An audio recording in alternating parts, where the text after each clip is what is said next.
Okay, so in this episode of the Nice Guy Show, I've got a problem with a guy that I'm working with. So I want to present it to you two guys.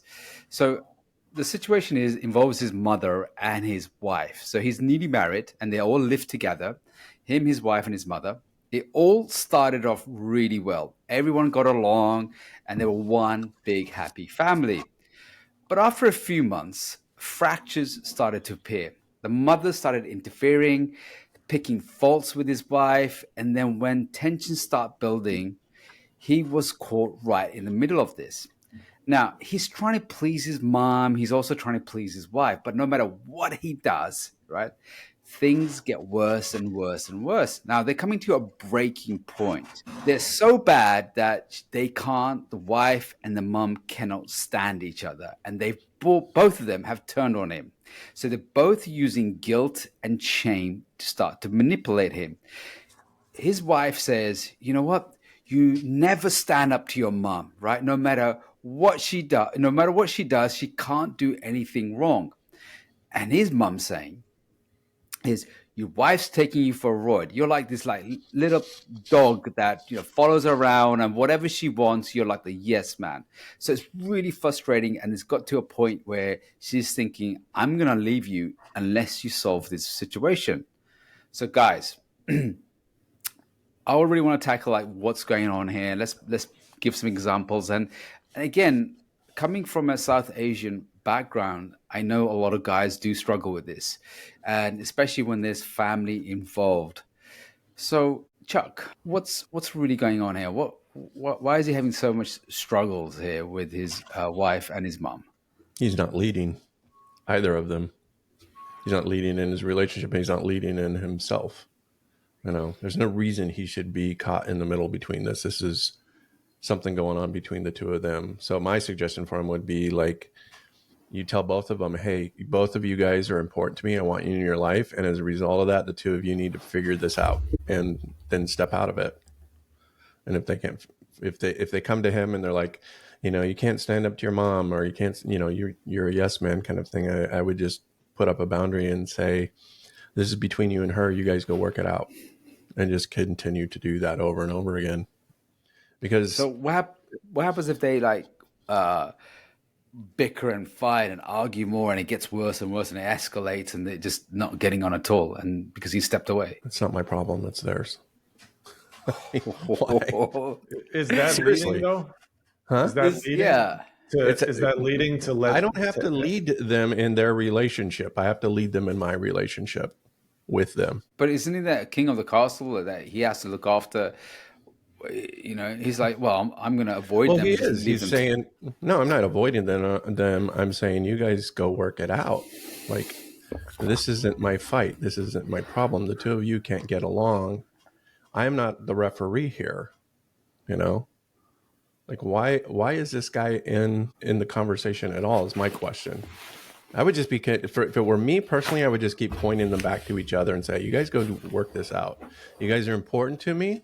I love you both. Yeah, and both of them are saying now, okay? So the situation is both of them saying, well, you're a coward. You're not standing up to yourself. He is You a need to coward. work on you. He is, because he's not telling them, either one of them, he's not pointing them back to each other and saying, standing up for himself and saying, this is not my fight, you guys. So Okay. he's not setting boundaries with both of them.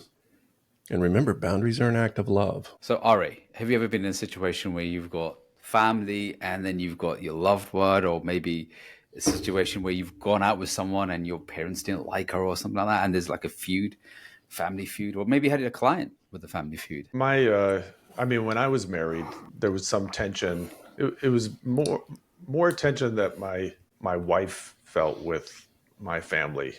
My family is more kind of conservative, religious, and insular. My wife was Jewish, but comes from a Reform family, less religious, kind of less serious.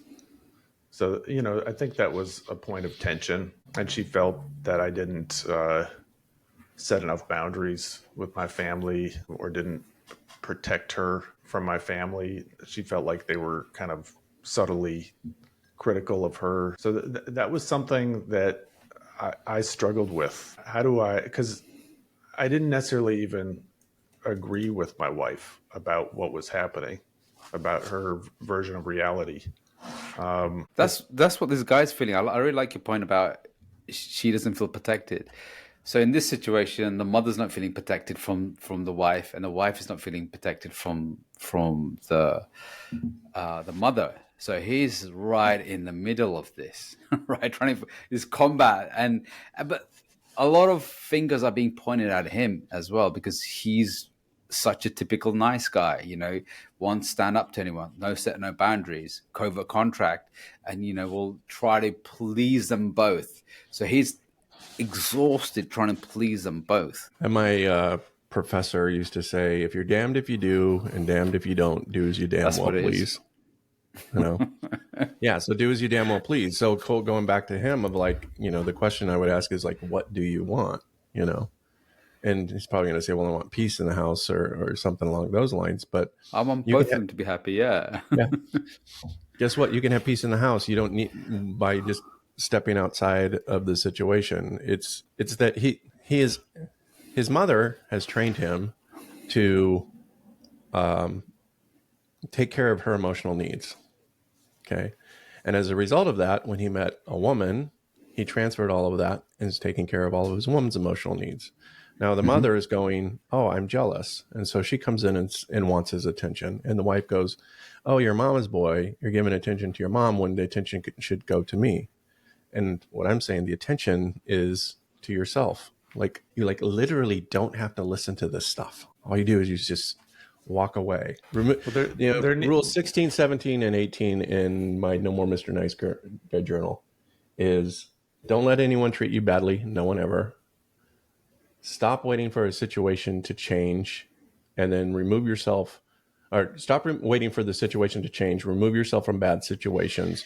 And number 15, 16 is, God damn it. Can't read it. It's don't tolerate the intolerable ever. Yeah, but you've got there's a lot of guilt and shame that's coming up. A lot of guilt, and both of the women are using a lot of guilt tactics, trying to make him feel bad for not stepping up. So he'll please the mom, and then she'll make him feel really guilty, and then he'll be like, "Yes, I'll work on it." And then he'll go. Because I've been in similar situations as well. Because again, there's a really good book I've recommended this to a lot of guys is Married to Mom, and that's because his emotional center is, like you said, Chuck, is with mom, and because it's with mom that he's always trying to please mom, and she's been so conditioned to be pleased and looked after, and her being the focus. Now the focus is taken away, so she has this resentment feeling of like, well, you're not prioritizing me, you're ruining my life by choosing another woman, and that's the premises of the book is that the guy cannot love his wife until he's individualized from himself. So if you're living with your mom and your wife, can you send the message that your mom's emotions are not a priority? Like, can you effectively set boundaries in that situation, or are you just going to be continually drawn into this kind of drama? Wow, I can't think of a situation where my wife and I, we moved, when we moved, we stayed with my parents for a couple of months, but we had like our own apartment on their house. But unless it's like a temporary situation, why the hell are you living with your mom and your wife? Like that. Let's go back to ancient Jewish wisdom, Ari. A man's supposed to leave and cleave. He's not supposed to stay around, and be in that situation, because I think that is like Married to Mom is, anyway, that just kind of triggered me for some reason, because I was like, why the hell would you be living with your mom and your wife? Unless you're just, I get there are certain situations that might be temporary, but right. Like if you've just had a baby and the mom is there to help out, like it's great. She's not helping, is she? She's fighting with the wife. But the thing is, I mean, I know in the West that it's more where you move out, but when you start going into, say, different countries, that a lot of families live together. So when you go into South Asian countries, Middle East countries, even Far East, China, Japan, things like that, the family is involved a lot. There's a lot of family dynamics. So you've always got someone in there. So it's never you and your partner. There's always like family there. So I really understand the situation. When I was when I got married, and my dad was ill. So because my dad was sick, he lived with us, and he wasn't a very interfering man, but it still had a bit of tension in the relationship because there wasn't enough privacy, there wasn't enough space, and he's around, I'm around, we want to do something, he wants to do something, and at some point it did get to my ex-wife, and she's like, we need our own space, we need our own stuff, and I was like, I'm stuck between my dad who's really ill and sick, and he needs me, and also my wife needs me as well. And they got on well, but it's still, again, there was still that, I felt really awful, like I can't leave my dad, but also can't leave my wife. I'm like, what do I do? So the typical nice guy, at that time I was a typical nice guy. I'm like, I didn't know what to do, so I didn't have any boundaries. I know what I would do now. What would you do now? Live them both. I'm out. Exactly. Yeah. I think here, this is the next podcast episode I'm doing up next is about like how, if you find yourself stuck in a situation like that, it's probably because you're people pleasing, and you're trying to people please your mom, and you're trying to people please your wife. And that's what the nice guy syndrome is. So a nice guy is absolutely going to find himself in this situation, but an integrated man, my belief would be that he doesn't put himself in the middle. He steps out of it because, and if they're giving him grief, he's not setting boundaries with them either. And my opinion would be, you wouldn't have to do that for long.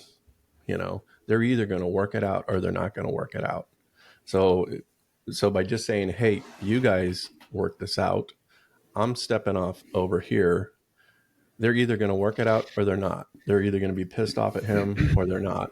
And if she leaves, okay, well, maybe she wasn't the right woman in the first place. If all it takes is the fact that, the mom is involved to make her leave, like, I don't know. That's well, you do have situations where, say, mums can be. I know guys who have very interfering moms, like very dominant, very controlling, very emotionally manipulating, to the point where they have narcissistic personality disorder, and they're never wrong.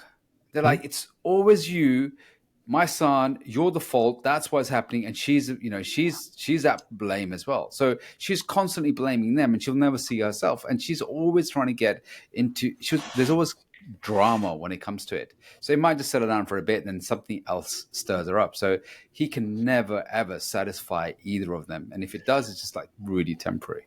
Let me go back to the mantra of boundaries are only as good as your ability and your willingness to remove yourself from the situation. And you might have to remove yourself from a situation permanently if that person doesn't change. So even if it's your mom, I didn't talk to my mom for almost 4 years. Now I have a great relationship with her, but that's because she knows I'll step away from the relationship. That's a good boundary. I remember my first girlfriend. I mean, no one liked her, right? Because there was some dysfunctional, and she isolated me from the family, and then I also isolated myself. I didn't want to talk about that, so yeah. I think that's another podcast. But Ari, last words of wisdom about this guy stuck in the middle. Yeah, you shouldn't have to choose between your mother or your wife.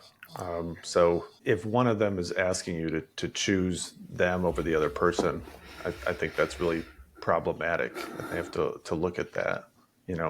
That's actually how I started to feel when I was married. So I like this idea that Chuck was bringing up of, I think Chuck was saying, asking them to regulate themselves, like I won't tolerate one of them bad mouthing the other.